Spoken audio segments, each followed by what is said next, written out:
The goal here is to load up the lead leg and take some stress off the hip flexors. A lot of us have been sitting for a significant amount of time in our lives and maybe on the computer more now, so we don't need that little fold. We want to try and keep a little more extension and space, but also not hyperextend the lower back. So hence why the stick is helpful here. So if you think of the typical lunge as a movement that goes straight down and up, so the lunge is like the elevator analogy. So the stick stays on, we drop down. I can play around with a longer stance. And maybe I come forward more, but I'm still very vertical. What we're going to try and do is unload the hip flexor by allowing our torso to come forward a bit. So this is where we're thinking the escalator analogy. So we're going down the escalator and back. So the stick stays in this alignment. If you look from the side, my spine is aligned with these lines all the way through the motion. So I get quads and glutes on this side, much less of a stress and strain on the hip flexor on that side. Versus a lunge, or a more typical lunge, I'm going to try and drive straight down, and I can feel the active stretch here much more aggressively, and it might be a little too much. So having that forward angle takes some stress off. The other thing the stick is helpful for is to make sure, particularly if you're trying back squat or overhead motions, is you can keep your torso working, but not hyperextending. So this is going to stress out the lower back. This, not so much.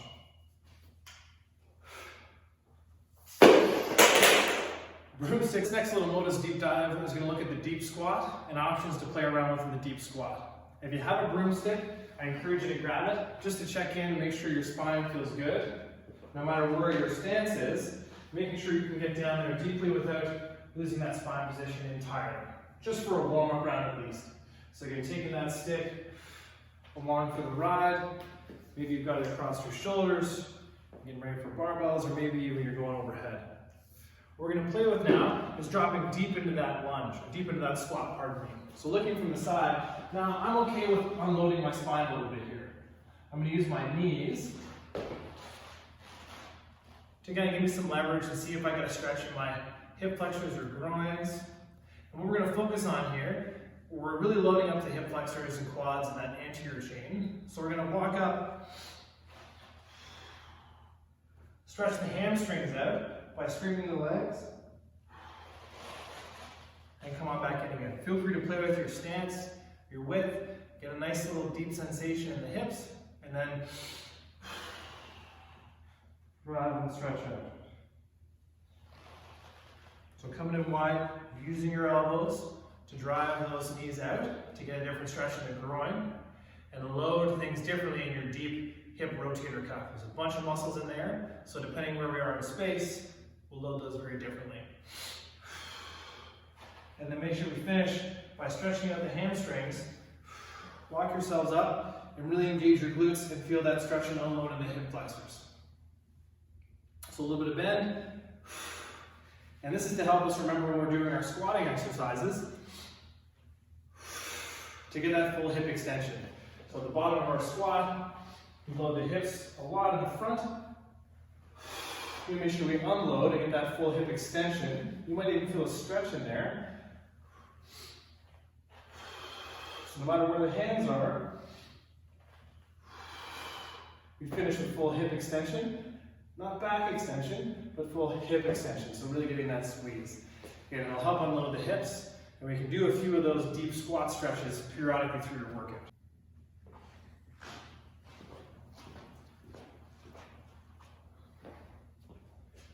Back for another modus deep dive. One of the things I'm not a huge fan of is stretching just for the sake of stretching. If it feels good and it's a nice sequence and flow, I think you can get some relaxation benefits out of there. Whether stretching alone is going to improve your performance or help you in balance or other tasks, the jury's out. But what I do know is that some stretches are a great way to play with motor control. One of the big problems that most of us deal with, sitting so much, our hip flexors get a ton of work and our back starts to lose our postural control. And we don't have very good pelvic mobility. We can't move our pelvis around our hips.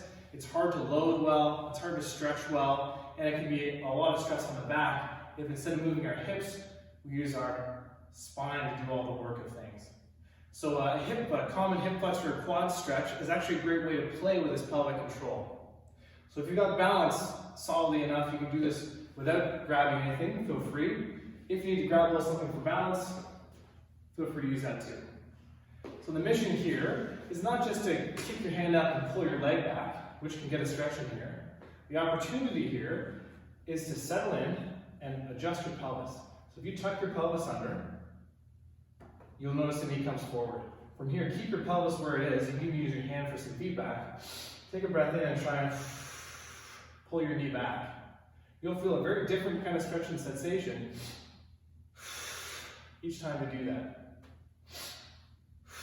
So the mission is pulling the knee back, but not hyperextending. This, I feel an enhanced stretch, I suppose, kind of a burning sensation. This is a very different sensation. And I'm practicing some core strength and stability while I drive this.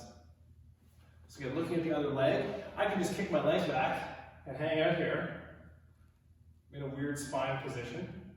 Or I can organize myself, pull your pelvis under, a little pelvic tilt like you're tucking your tail under, and then slowly pull the knee back. Around you so you can see it from the front. Trying to pull the knee back versus rip away. Just going to put the side, hold my balance, tuck under, pull back. There's a stretch reflex that happens every 10 or 15 seconds. Again, focus on pulling the knee back without hyperextending.